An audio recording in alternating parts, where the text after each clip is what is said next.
Často vybojované v posledných sekundách, dá sa povedať, aj možno so šťastím, takže skús hodnotiť ten priebeh zápasu.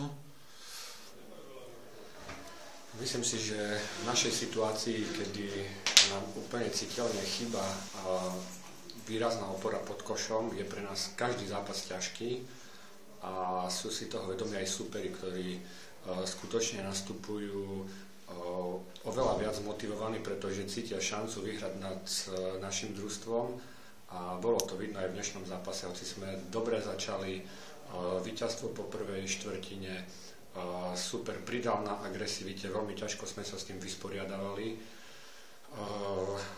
Myslím, že sme skúšali rôzne varianty, či v obrane, či v útoku, no nakoniec to bolo naozaj v náš prospech zlepšeným výkonom v poslednej štvrtine, ktorú sme vyhrali o 9 bodov.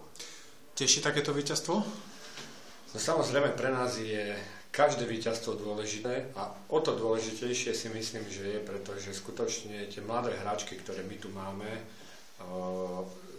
vybojujú si tieto víťazstva. Aj v dnešnom zápase si myslím, že 11 bodov a myslím, že dosť dobrá hra Lucie Stanekovej pod košom nám pomohla. A keby takýchto zápasov bolo čo najviac, že by sa hoci v každom zápase iná hráčka chytila, ale myslím, že to bude povzbudením pre nich samých a v ďalších zápasoch môžeme na tom stavať.